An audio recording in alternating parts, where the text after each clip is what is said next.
छठा अध्याय। यीशु कफरनहूम नगर में था, जो गलील सागर के उत्तरी क्षेत्र में स्थित है।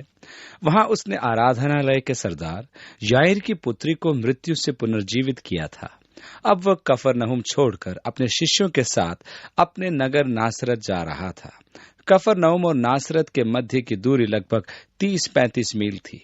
और पहले पद में इस प्रकार लिखा है, वहां से निकलकर वहां का अर्थ है कफरनहूम, गलील सागर अपने देश में अपने जन्म स्थान अर्थात नासरत आया। और आगे लिखा है, और उसके चेले उसके पीछे हो लिए।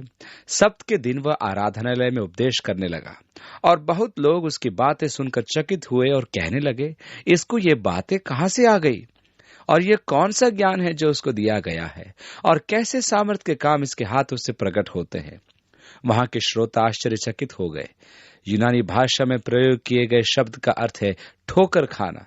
उनके लड़खड़ाने का कारण था कि वो इसे जानते थे कि वो मरियम का पुत्र था और व्यवसाय से बढ़ई था। तीसरी आयत में लिखा है, क्या यह वही बढ़ई नहीं जो मरियम का पुत्र था? मरियम का पुत्र। इससे ऐसा प्रतीत होता है कि यूसुफ की मृत्यु समय से पूर्व हो चुकी थी, और ज्येष्ठ पुत्र होने के कारण यीशु को अपने परिवार के देखभाल का उत्तरदायित्व संभालना पड़ा होगा।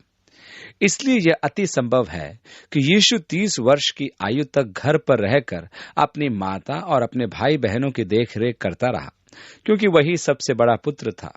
यूनानी भाषा में बढ़ई शब्द का अर्थ है शिल्पकार, अर्थात काष्ठ कला में हाथ के सब काम करने वाला, चाहे वह छोटे से छोटा हो या विशाल काम हो। अर्थात वह एक ऐसा दक्ष कारीगर था जो हाथों से कुछ भी बना सकता था। आगे लिखा है, क्या यह वही बढ़ई नहीं जो मरियम का पुत्र और याकूब और योसेस और यहूदा और शमौन का भाई है? और क्या उसकी बहनें यहां हमारे बीच में नहीं रहती? इसलिए उन्होंने उसके विषय में ठोकर खाई। ठोकर खाई का यूनानी शब्द है स्कैंडलोन। दूसरे शब्दों में यह भी कह सकते हैं कि वो ठोकर का पत्थर बन गया। उन्होंने ठोकर खाई क्योंकि वे इसे बचपन से जानते थे। चौथी आयत में आगे लिखा है, यीशु ने उनसे कहा कि भविष्यद्वक्ता अपने देश और अपने कुटुंब और अपने घर को छोड़कर और कहीं भी निरादर नहीं होता। इस पद का आशय ये हुआ कि अपने रिश्तेदारों ने भी उसको सम्मान नहीं दिया, परंतु इसका अर्थ ये नहीं कि उससे सम्मान प्राप्त नहीं था।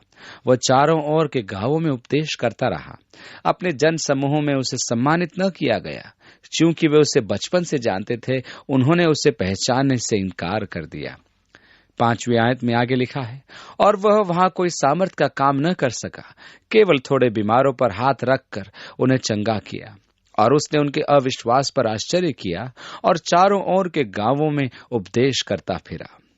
नासरत वासियों के अविश्वास के कारण वह नासरत में आश्चर्य कर्म नहीं कर पाया। वे अपने अविश्वास के कारण उसके पास आने के लिए तैयार ही नहीं थे। यदि वे आते तो निश्चय ही आशीष पाते, परंतु वे जो उसके पास आए उन्हें चंगाई प्राप्त हुई, और वह वहां आसपास के गांवों में शिक्षा देता रहा। 7वीं आयत से आगे लिखा है, और वह 12 को अपने पास बुलाकर उन्हें 2-2 करके भेजने लगा, और उन्हें अशुद्ध आत्माओं पर अधिकार दिया, और उसने उन्हें आज्ञा दी कि मार्ग के लिए लाठी छोड़ और कुछ न लो, न तो रोटी, न झोली, न बटुए में पैसे, परंतु जूतियां पहनो और 2 कुर्ते न पहनो। और उसने उनसे कहा, तुम जहां कहीं किसी के घर में उतरो तो जब तक वहां से विदा न हो तब तक उसी में ठहरे रहो। जिस स्थान के लोग तुम्हें ग्रहण न करें और तुम्हारी न सुने, वहां से चलते ही अपने तलवों की धूल झाड़ डालो कि उन पर गवाही हो। यहाँ ध्यान देने योग्य बात यह है कि यीशु मनुष्यों को दिए जाने वाले दंड की अलग अलग मात्राओं का उल्लेख करता है।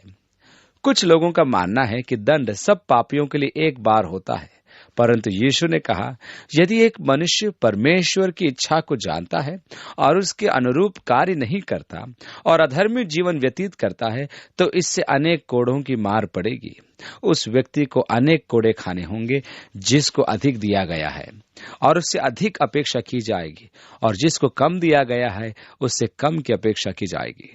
इसलिए वह कहता है कि न्याय के दिन सदोम और अमोरा को अधिक सहन किया जाएगा। पूर्वोक्त अध्यायों में उसने कहा था कि सदोम के वासी इस पीढ़ी के साथ फिर जी उठेंगे, यहाँ तक कि निनवे नगर के वासी भी, जिन्होंने योना की चेतावनी सुनकर पश्चाताप नहीं किया था। ध्यान दीजिए कि योना से भी महान नबी यहाँ उपस्थित है। कहने का अर्थ यह है कि परमेश्वर के दंड के अलग अलग परिणाम होंगे। सत्य तो यह है कि हम नहीं जानते कि अंतिम समय में परमेश्वर का व्यवहार पापियों के प्रति कैसा होगा। धर्मशास्त्र हमें इतनी जानकारी नहीं देता कि हम दंड का निर्धारण करेंगे या नहीं। सब कुछ परमेश्वर के हाथों में होता है। मैं नहीं जानता कि परमेश्वर उस व्यक्ति के साथ क्या करेगा जिसे यीशु को जानने का या यीशु के बारे में सुनने का अवसर ही प्राप्त न हुआ हो। इस विषय पर बाइबल का स्पष्ट कथन नहीं है, परंतु मैं ये जानता हूं कि आपकी अपेक्षा उसको अधिक रियायत दी जाएगी, क्योंकि आप जो सुसमाचार को सुन चुके हैं उसका परित्याग करते हैं। इसलिए उसके विषय में चिंता करना छोड़कर अपनी चिंता कीजिए। आप जो जान चुके हैं उसके आप उत्तरदायी हैं। वह जो पिता की इच्छा को जानता है और उसके अनुरूप नहीं चलता, यही वह व्यक्ति है जो बड़ी समस्या में पड़ जाएगा।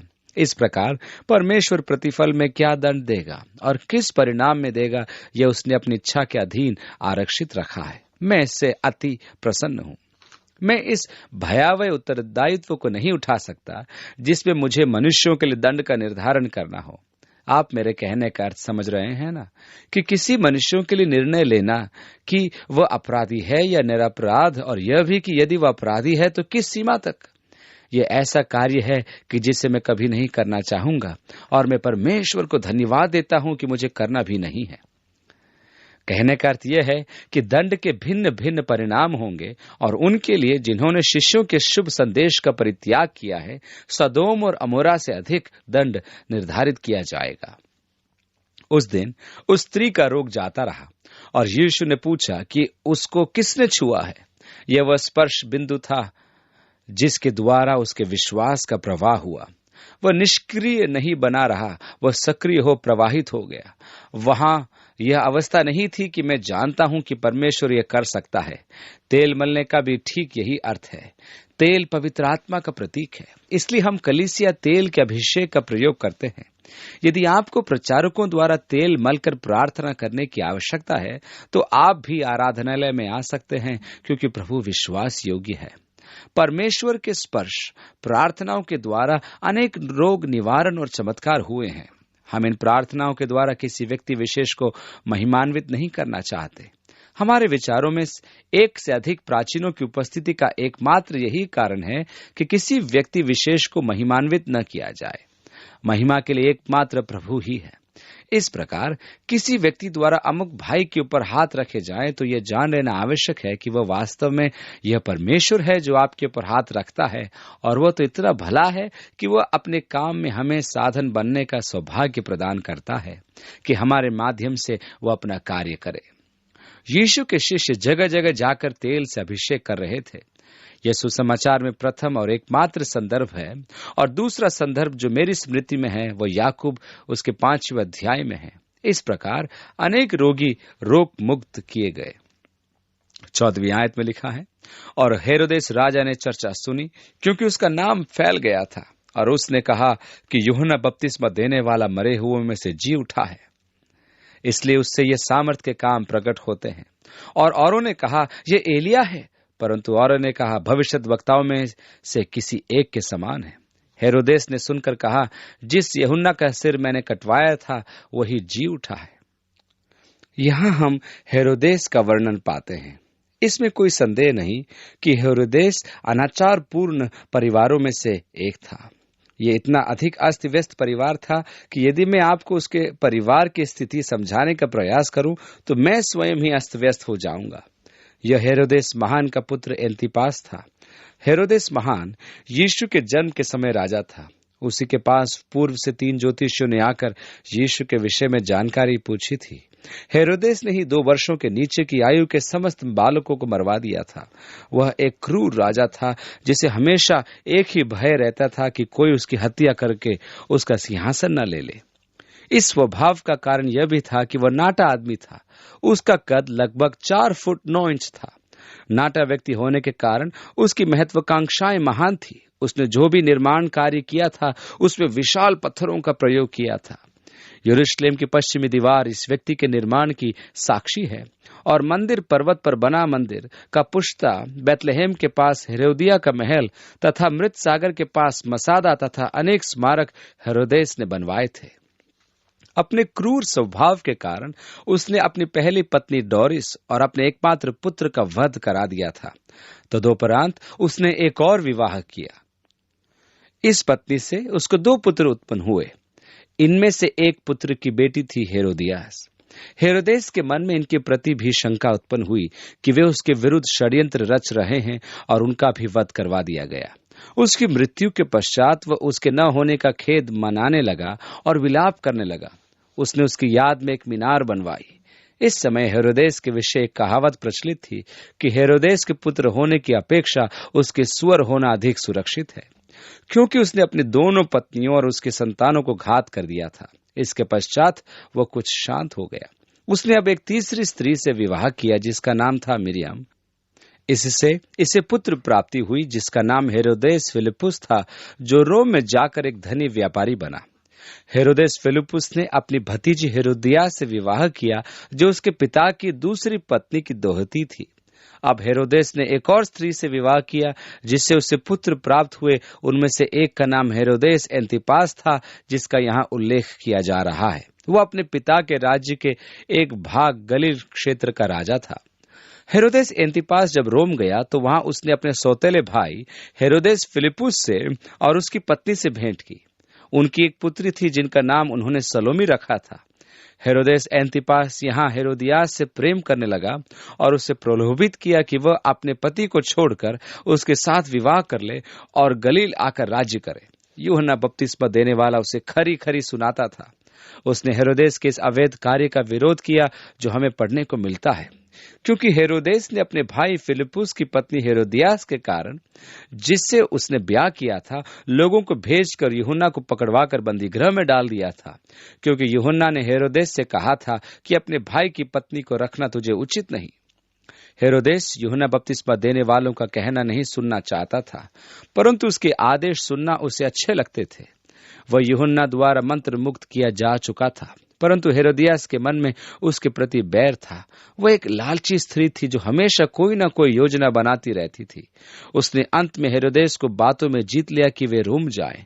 वे दोनों रोम गए कि रोम के सम्राट से राजा की उपाधि की याचना करें। सम्राट ने उसे राजा की उपाधि देने की अपेक्षा गाल क्षेत्र से निष्कासित कर दिया और इस प्रकार उसके इतिहास का अंत हुआ। हेरोदियास यूहन्ना से अत्यधिक अप्रसन्न थी, क्योंकि उसने कहा था कि उसे अपने भाई की पत्नी रखना न्यायोचित नहीं था। 19वीं आयत में लिखा है, इसलिए हेरोदियास उससे बैर रखती थी और ये चाहती थी कि उसे मरवा डाले, परंतु न हो सका। वह तो इतना अधिक कुपित थी कि उसने अपने क्रोध में उसे घात करने की सोची। यूहन्ना उसे खरी खोटी सुनाता था और उनका झगड़ा बढ़ता जाता था। यदि उसका वश चलता तो वो उसे जान से मरवा देती। वह उससे अत्यधिक क्रोधित थी। आगे लिखा है, इसलिए हेरोदियास उससे बैर रखती थी और ये चाहती थी कि उसे मरवा डाले, परंतु न हो सका, क्योंकि हेरोदेस यूहन्ना को धर्मी और पवित्र पुरुष जानकर उससे डरता था और उसे बचाए रखता था और उसकी सुनकर बहुत घबराता था, पर आनंद से सुनता था। वह यूहन्ना के उपदेश को सुनना पसंद करता था। यह विचित्र अवस्था होती है जब कोई मनुष्य आपके उपदेशों को सुनने की अभिलाषा रखे, परंतु उसका अनुसरण न करे। और ठीक अवसर पर जब हेरोदेस ने अपने जन्मदिन में अपने प्रधानों और सेनापतियों और गलील के बड़े लोगों के लिए जेवनार की और उसी हेरोदियास की बेटी भीतर आई और नाचकर हेरोदेस और उसके साथ बैठने वालों को प्रसन्न किया, तब राजा ने लड़की से कहा, तू जो चाहे मुझसे मांग और मैं तुझे दूंगा। उस युग में एकल नृत्य अत्यधिक थे और केवल मणिकाएं ही ऐसा प्रदर्शन करती थी। ऐसे नृत्यों का प्रमुख उद्देश्य होता था कामोवेश को उत्तेजित करना।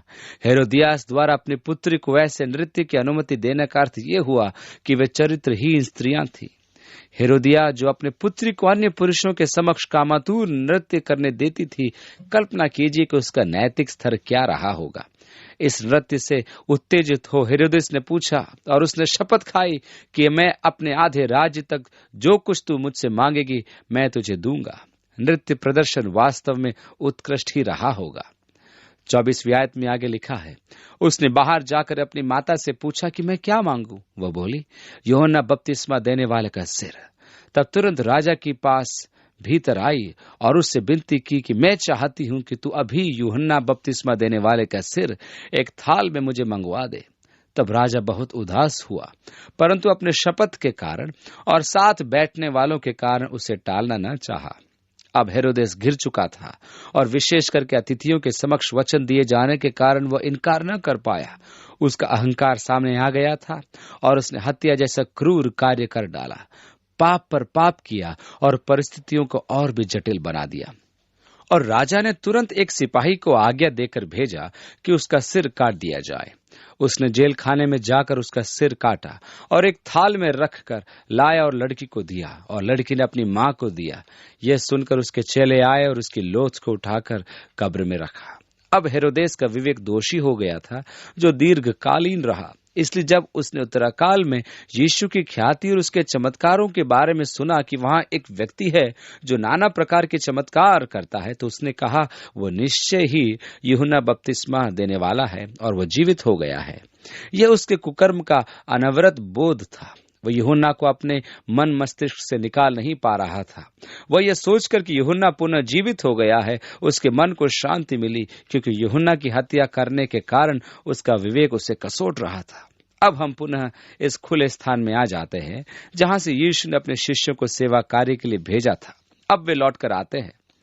30वीं आयत में लिखा है, प्रेरितों ने यीशु के पास इकट्ठे होकर जो कुछ उन्होंने किया और सिखाया था, सब कुछ उसको बता दिया। वे यीशु को अपने कार्यों का विवरण सुना रहे थे। अद्भुत सभाएं, मन परिवर्तन, रोगों से चंगाई, सामर्थ्य और उसके नाम में जाकर उसके सुसमाचार के प्रचार की महिमा का अनुभव। उनके विवरण को सुनने के पश्चात 31वीं आयत में यीशु ने कहा, तुम आप अलग किसी जंगली स्थान में आकर थोड़ा विश्राम करो, क्योंकि बहुत लोग आते जाते थे और उन्हें खाने का अवसर भी नहीं मिलता था। आज हमारे पास खाने की मेज के पास से निकलते हुए कुछ भी उठाकर खा लेने के लिए समय होता है, परंतु उस युग में भोजन करना एक औपचारिक शिष्टाचार होता था। वे बैठ जाते थे और बड़े ही तौर तरीके से भोजन करते थे। उनके पास ये सब रीतियां निभाने का समय नहीं था। उन पर जन समूह का बोझ बहुत अधिक था। यीशु ने उनके बोझ और थकान को देखकर कहा कि वे झील के पार चलें, जिससे कि उस निर्जन स्थान में उन्हें विश्राम करने का अच्छा अवसर प्राप्त हो। शिष्यों के लिए बहुत बड़ी बात थी। 32वीं आयत में आगे लिखा है, इसलिए वे नाव पर चढ़कर सुनसान जगह पर चले गए और बहुतों ने उसे जाते देख कर पहचान लिया और सब नगरों से इकट्ठे होकर वहां पैदल दौड़े और उनसे पहले जा पहुंचे। कफरनहूम गलील सागर के उत्तरी तट पर बसा है। यहाँ झील का विस्तार केवल 6 मील है। आप वहां से गलील सागर के दूसरी ओर देख सकते हैं। इसलिए जन समूह उनकी नाव को देख पा रहा था कि वह किस ओर जा रही है। वे इस द्वीप के ऊपरी छोर से होकर अर्थात बैतसैदा, कोरेसान आदि से होते हुए वहां यीशु से पहले पहुंच गए। और इस प्रकार यीशु वहां आकर नाव से उतरा तो स्त्रियों और बच्चों के अतिरिक्त वहां 5000 पुरुष थे जो यीशु को नौका के लंगर डालने की प्रतीक्षा कर रहे थे। मैं भली भांति कल्पना कर सकता हूं कि उस समय यीशु के शिष्य जनसमूह के इस निष्ठुर व्यवहार से कैसे खिन्न हुए होंगे। तुम क्या नहीं जानते या समझ में आता नहीं कि हमें विश्राम की भी आवश्यकता है? हमें विश्राम करना है, इसलिए हम तुमसे अलग हुए। जब आप थके होते हैं तो गुस्सा होना स्वाभाविक हो जाता है और मुझे पूरा विश्वास है कि शिष्य इस जन समूह से गुस्सा थे। आगे लिखा है, उसने निकलकर बड़ी भीड़ देखी और उन पर तरस खाया, क्योंकि वे उन भेड़ों के समान थे जिनका कोई रखवाला न हो, और वह उन्हें बहुत सी बातें सिखाने लगा। उनके व्यवहार ने यीशु को कुछ करने की अपेक्षा उसकी भावनाओं को स्पर्श किया। ओह, ये परमेश्वर के जन परमेश्वर के लिए कैसे भूखे और प्यासे हैं, उसके व्यक्तिगत अनुभव के लिए। और यीशु को उन पर तरस आ गया, क्योंकि उसने उन्हें सर्वथा एक भिन्न प्रकाश में देखा था। जबकि शिष्य उन्हें एक बला समझ रहे थे, यीशु ने उन्हें एक नन्ही भेड़ के समान देखा जिनका कोई रखवाला नहीं। वे नहीं जानते थे कि वे कहां जा रहे थे। वे भटके हुए थे। उनकी सुरक्षा का कोई प्रबंध नहीं था। 34वीं आयत में आगे लिखा है, उसने निकलकर बड़ी भीड़ देखी और उन पर तरस खाया, क्योंकि वे उन भेड़ों के समान थे जिनका कोई रखवाला न हो, और वह उन्हें बहुत सी बातें सिखाने लगा। क्योंकि उसका मन एक चरवाहे का था, इसलिए उसे उन पर तरस आ गया। आगे लिखा है, उसने निकलकर बड़ी भीड़ देखी और उन पर तरस खाया, क्योंकि वो उन भेड़ों के समान थे जिनका कोई रखवाला न हो, और वह उन्हें बहुत सी बातें सिखाने लगा। जब दिन बहुत ढल गया तो उसके चेले उसके पास आकर कहने लगे, यह सुनसान जगह है और दिन ढल गया है, उन्हें विदा कर कि चारों ओर के गांवों और बस्तियों में जाकर अपने लिए कुछ खाने को मोल ले। उसने उन्हें उत्तर दिया कि तुम ही उन्हें खाने को दो। उन्होंने उससे कहा, क्या हम 100 दिनार की रोटियां मोल लें और उन्हें खिलाएं? उसने उनसे कहा, जाकर देखो तुम्हारे पास कितनी रोटियां हैं। उन्होंने मालूम करके कहा, 5 और 2 मछली भी। तब उसने उन्हें आज्ञा दी कि सबको हरी घास पर पांति पांति से बैठा दो। वे 100 और 50 करके पांति पांति में बैठ गए। और उसने उन 5 रोटियों को और 2 मछलियों को लिया और स्वर्ग की ओर देखकर धन्यवाद किया और रोटियां तोड़ तोड़ कर चेलों को देता गया कि वे लोगों को परोसें। और वे 2 मछलियां भी उन सब में बांट दी और सब खाकर तृप्त हो गए। खाकर तृप्त हो गए के यूनानी शब्द का शाब्दिक अनुवाद है ठूस ठूस कर खाना। उन्होंने इतना खाया कि वे और न खा पाए। और उन्होंने टुकड़ों से 12 टोकरियां भरकर उठाई और कुछ मछलियों से भी। जिन्होंने रोटियां खाई वे 5000 पुरुष थे। यह उन 2 लिखित घटनाओं में से एक है जब यीशु ने जनसमूह को कुछ रोटियों से भोजन कराया। यहाँ लगभग 10 से 15 हजार जनों ने 5 रोटी और 2 मछलियों से भोजन किया और तृप्त हुए। यहाँ रोचक बात तो यह है कि सबके तृप्त हो जाने के पश्चात बचे हुए रोटी के टुकड़ों से 12 टोकरा भर गए थे। तब उसने तुरंत अपने चेलों को बरबस नाव पर चढ़ाया कि वे उससे पहले उस पार बेतसैदा को चले जाएं, जब तक कि वे लोगों को विदा करे, और उन्हें विदा करके पहाड़ पर प्रार्थना को गया। आज एक व्यस्त दिन है। विश्राम के लिए बच निकलने का आप प्रयास करते हैं और जब किनारे पर पहुंचते हैं तो वहां 10,000 व्यक्ति आपकी प्रतीक्षा में हैं और इस प्रकार आप देर शाम तक उनकी सेवा में समर्पित हो जाते हैं और तब एक चमत्कार करते हैं। अब आपको वास्तव में विश्राम की आवश्यकता है। उसने अपने शिष्यों से कहा कि नाव में चढ़कर झील के दूसरी ओर पहुंचो। वह जन समूह को विदा करके आता है। वहां पहुंचने के लिए उन्हें बेतसैदा से होकर जाना था। सत्य तो यह था कि उसे विश्राम की आवश्यकता थी, परंतु उसने विश्राम कैसे पाया? वह एक पर्वत पर प्रार्थना करने चला गया। उसकी शक्ति सदैव प्रार्थना से ही आती थी। प्रार्थना उसके लिए विश्राम और शक्ति वर्धन का माध्यम होता था। काश हम भी प्रार्थना की सामर्थ्य को अंतर्ग्रहण करें। प्रार्थना के लिए सबसे महान प्रोत्साहन या हमारे जीवन में प्रार्थना की आवश्यकता का महानतम प्रदर्शन। यीशु को भी प्रार्थना की आवश्यकता होती थी। अब यदि यीशु प्रार्थना को अपने जीवन का एक महत्वपूर्ण भाग स्वीकार करता था, तो हमारे लिए प्रार्थना कितनी महत्वपूर्ण होनी चाहिए। यदि वह जानता था कि वह प्रार्थना के अभाव में आगे बढ़ सकता है, तो आप कैसे सोच सकते हैं कि आप प्रार्थना रहित जीवन में उन्नति कर पाएंगे? इसमें संदेह नहीं कि प्रार्थना मसीह की देह का सबसे कम ध्यान दिया जाने वाला कार्य है। यह एक गंभीर बात है जिसके विषय में आपको विचार करना है। यह मेरा विश्वास है कि संसार कहीं अधिक अच्छा होगा यदि प्रार्थनाशील व्यक्तियों की संख्या बढ़ जाए। यदि हम अधिक प्रार्थना करेंगे तो हमारे जीवन अधिकाधिक उन्नत होते जाएंगे। परमेश्वर हमारी सहायता करे। आज हमारे लिए उसकी महान सामर्थ्य उपलब्ध है और हम उससे लाभ उठाना चाहते हैं। और जब सांझ हुई तो नाव झील के बीच में थी और वह अकेला भूमि पर था। और जब उसने देखा कि वे खेते खेते घबरा गए हैं, जैसा मैं कह चुका हूं कि गलील सागर पर उस स्थान पर बहुत अधिक चौड़ा नहीं था। यह अति संभव है कि वह पूर्णमासी की रात थी। यदि ऐसा वातावरण था तो आप गलील सागर की दूसरी ओर और गलील सागर पर सब कुछ देख सकते थे। वहां पूर्ण चंद्र इतना अधिक प्रकाशमान होता है कि आप सुनकर विश्वास नहीं करेंगे। वहां सब कुछ देखने में आप सक्षम होते हैं, क्योंकि चांद पानी पर प्रकाश का परावर्तन करता है। क्योंकि हवा उनके विरुद्ध थी, तो रात के चौथे पहर के निकट वह झील पर चलते हुए इनके पास आया और उनसे आगे निकल जाना चाहता था, परंतु वे नाव खे रहे थे। मुझे ये बात अच्छी लगी। वे ऐसी कठिन परिस्थिति में इसलिए थे कि वे यीशु की आज्ञा का पालन कर रहे थे। आप में से वे जो ये समझते हैं कि प्रभु की इच्छा का अनुसरण करना कांटों की सेज पर चलना है, तो आपके सामने और भी कुछ आने वाला है। यीशु ने उन्हें आज्ञा दी कि वे झील की दूसरी ओर जाएं। वह उस मार्ग में हवा उनके विरुद्ध थी, उसको जानता था। वे तो पहले से ही थके हुए थे और यीशु ने उन्हें इस काम में और फंसा दिया। परंतु मुझे उनकी दृढ़ संकल्प आज्ञाकारिता बहुत अच्छी लगती है। उनके लिए नाव को लौटा लाना बहुत आसान था, क्योंकि वे हवा के अनुकूल होते। बेतसैदा की बत्तियां दाहिने ओर थी और आप लौट रहे होते तो वे बाईं ओर होती, परंतु आप तो नाव चलाते जा रहे हैं और 1 घंटे से वे बत्तियां वहीं की वहीं हैं। नहीं नहीं, यीशु ने कहा, दूसरी ओर जाओ। उनकी यह स्थिति ऐसी हो गई थी क्योंकि वे प्रभु की आज्ञा का पालन कर रहे थे। मुझे बहुत अच्छा लगता है। और प्रभु वहां बैठकर उन्हें परिश्रम से नाव चलाते देख रहा था क्योंकि हवा उनके प्रतिकूल थी।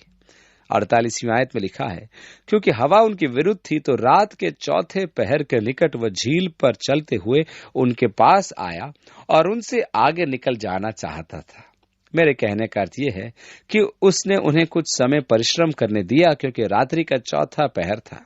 प्रातः 3 बजे आरंभ होता था और 6 बजे तक रहता था। कहने का अर्थ यह है कि वे वास्तव में परेशान हो रहे थे और यीशु बैठा बैठा देख रहा था। वे सोच रहे थे कि प्रभु, ये अच्छा नहीं है। क्योंकि हवा उनके विरुद्ध थी तो रात के चौथे पहर के निकट वह झील पर चलते हुए उनके पास आया और उनसे आगे निकल जाना चाहता था। किसी ने मुझसे पूछा कि क्या यीशु कभी हंसता था? मेरे विचार में यीशु में एक महान हास्य विनोद की योग्यता थी। वे बेचारे परिश्रम कर रहे हैं, नाव चला रहे हैं और वो पानी पर चलता हुआ आता है और उनके पास से इस प्रकार निकलता है कि जैसे कि उन्होंने देखा ही ना हो। परंतु उन्होंने उसे झील पर चलते देखकर समझा कि भूत है और चिल्ला उठे क्योंकि सब उसे देखकर घबरा गए थे। पर उसने तुरंत उनसे बातें की और कहा, ढाढ़स बांधो, मैं हूं, डरो मत। तब वे उनके पास नाव पर आया और हवा थम गई और वे बहुत ही आश्चर्य करने लगे क्योंकि वे उन रोटियों के विषय में न समझे थे, परंतु उनके मन कठोर हो गए थे। उन्होंने देखा परंतु समझ नहीं पाए और वे पार उतरकर गन्नेसरेत में पहुंचे और नाव घाट पर लगाई। वे कफरनहूम नहीं गए परंतु उसके थोड़े दक्षिण में एक क्षेत्र में गए जो गन्नेसरेत कहलाता था। मरियम मगदलिनी आई थी, उसके निकट वही गांव था। वे जिन्होंने इज़राइल का भ्रमण किया है उन्हें इन सब दृश्यों को समझने में आसानी होगी। और 53वीं आयत से आगे लिखा है, और वे पार ऊपर गन्नेसरेत में पहुंचे और नाव घाट पर लगाई। और जब वे नाव पर से उतरे तो लोग तुरंत उसको पहचान कर आसपास के सारे देश में दौड़े और बीमारों को खाटों पर डालकर जहां जहां समाचार पाया कि वह है वहां लिए फिरे। और जहां कहीं वह गांवों, नगरों या बस्तियों में जाता था तो लोग बीमारों को बाजारों में रखकर उससे विनती करते थे कि वह उन्हें अपने वस्त्र के आंचल ही को छू लेने दे, और जितने उसे छूते थे सब चंगे हो जाते थे। वही स्त्री जिसने प्रभु को सर्वप्रथम छुआ था, उसने वह क्षेत्र अनावृत कर दिया था जिसमें होकर अनेक मनुष्य उस स्थान तक पहुंच सकते थे। वहां वे उसको स्पर्श करके अपने विश्वास को प्रवाहित कर सकते थे। जितने उसे छूते थे सब चंगे हो जाते थे।